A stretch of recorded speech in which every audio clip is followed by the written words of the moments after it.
Hi hello friends, welcome to crazy family. ఈరోజు వచ్చేసి మేము ఒక స్పెషల్ చేస్తున్నాము మా ఇంట్లో. అదేంటంటే bagara rice with egg curry. Process ఏంటో మీరు కూడా చూసేయండి. మా స్టైల్లో మేము చేసేసుకుంటున్నాము. ఫస్ట్ అయితే మనకు వచ్చేసి దీనికి కావాల్సిన పదార్థాలు పచ్చిమిర్చి, టమాటో, పుదీనా అండ్ ఆనియన్ అండ్ ఉడకబెట్టిన ఎగ్స్ కావాలి. అండ్ ఆల్సో మనకి లవంగాలు, దాల్చిన చెక్క ఇవి ఉంటాయి కదా మసాలా, గ్రేవీ మసాలాకి అవి అవసరం ఉంటాయి. ఫస్ట్ అయితే మనం టమాటోస్ చిన్న చిన్నగా కట్ చేసేసుకొని అవి మిక్స్లో మనం పేస్ట్ చేసేసుకొని పక్కన పెట్టేసుకోవాలి ఫ్రెండ్స్.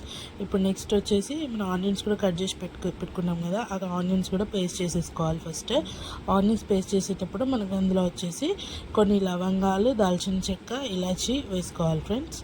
వేసుకొని వాటిని కూడా మంచిగా స్మూత్గా గ్రైండ్ చేసేసుకోవాలి.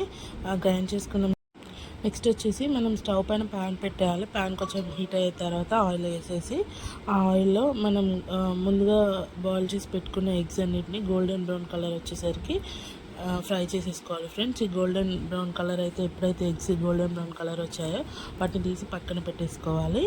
ఇప్పుడు అదే ప్యాన్లో మనం ఇంకాస్త ఆయిల్ వేసేసి అందులో జీలకర్ర, ఆవాలు, పోపు దినుసులు అన్నీ వేసేసి కొన్ని పచ్చిమిర్చి వేయాలి. కొన్ని పచ్చిమిర్చి వేసేసి పచ్చిమిర్చి బాగా ఫ్రై అయ్యే వరకు ఫ్రై చేయాలి ఫ్రెండ్స్. ఫ్రై అయిన తర్వాత నెక్స్ట్ అందులో కొంచెం పసుపు వేసేసి అల్లం వెల్లుల్లి ఉంటుంది కదా, అల్లం వెల్లుల్లి పేస్ట్ వేయాలి. వేసి మంచిగా ఫ్రై చేసేసుకోవాలి. ఫ్రై చేసుకున్న దాన్ని ముందుగా మనం ఇప్పుడు టమాటా గ్రేవీ పట్టుకున్నాం కదా, టమాటా గ్రేవీని అందులో వేసేసి పచ్చివాసన పోయేంత వరకు మంచిగా ఫ్రై చేయాలి. దాని తర్వాత మనం ఆనియన్ పేస్ట్ కూడా పట్టేసుకున్నాం కదా, ఆనియన్ పేస్ట్ కూడా మంచిగా పచ్చివాసన పోయేసరికి మంచిగా ఫ్రై చేస్తూనే ఉండాలి. ఒక 5 మినిట్స్ ఫ్రై చేసిన తర్వాత చూడండి మనకి ఇలా అవుతుంది గ్రేవీ అనేది. ఇప్పుడు ఇందులో మనం ఇందులో మనం ఇప్పుడు రెడ్ చిల్లీ పౌడర్ వేసుకోవాలి ఫ్రెండ్స్. మన టేస్ట్కి తగ్గట్టు వేసుకోవాలి. తర్వాత సాల్ట్ కూడా వేసేసుకోవాలి. సాల్ట్ అండ్ చిల్లీ పౌడర్ రెండు వేసుకొని బాగా కలుపుకోవాలి ఫ్రెండ్స్. కలుపుకొని ఒక 2 మినిట్స్ మనం పక్కన వదిలేయాలి. 2 మినిట్స్ తర్వాత ఇందులో మనం కొంచెం కర్డ్ వేయాలి ఫ్రెండ్స్. కర్డ్ వేసేసి బాగా కలిపేసి ఒక 2 మినిట్స్ ఉంచాలి. నెక్స్ట్ వచ్చేసి మనం గరం మసాలా కూడా వేయాలి. ఇందులో గరం మసాలా కూడా వేసేసి కాసేపు పక్కన పెట్టేసుకోవాలి. ఇప్పుడు వచ్చేసి మనం ఫ్రై చేసుకున్న ఎగ్స్ అన్నిటిని హాఫ్ కట్ చేసి పక్కన పెట్టేసుకొని ఈ గ్రేవీలో ఎగ్స్ అన్నిటిని వేసేసి క్యాప్ పెట్టేసి ఒక 5 మినిట్స్ 5 మినిట్స్ ఉడకనివ్వాలి.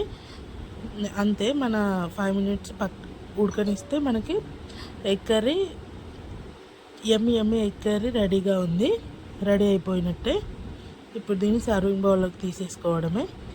ఫైనల్గా కొంచెం కొత్తిమీర వేసేసి ఒక్కసారి కలిపేసుకొని దీన్ని సర్వింగ్ బౌల్లోకి తీసేసుకోవడమే ఫ్రెండ్స్. మనం ఎగ్ కర్రీ అయితే యమ్మీ ఎగ్ కర్రీ రెడీ అయిపోయింది మనకి. నెక్స్ట్ వచ్చేసి బగారా రైస్ ప్రిపేర్ చేసేసుకుందాం మనం.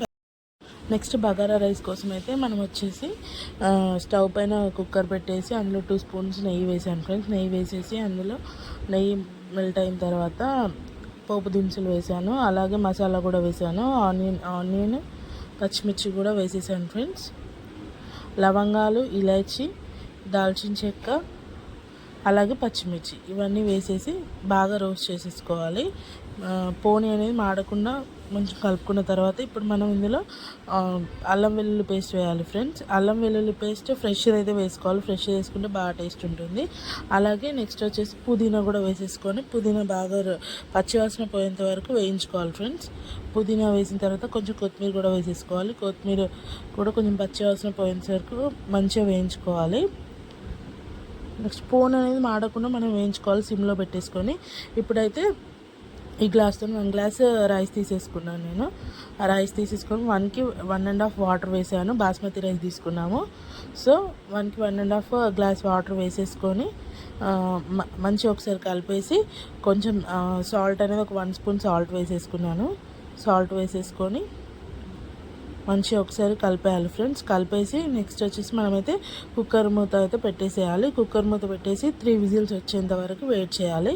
3 విజిల్స్ వచ్చిన తర్వాత విజిల్స్ అయితే 3 విజిల్స్ రావాలి. 3 విజిల్స్ వచ్చిన తర్వాత నెక్స్ట్ విజిల్ అంతా పోయే వరకు వెయిట్ చేసి మనం ప్లేట్లోకి సర్వ్ చేసేసుకోవడమే. Yummy yummy egg curry with bagara rice. మీకు ఈ వీడియో నచ్చినట్లయితే please do subscribe friends. Thanks for watching. Bye bye.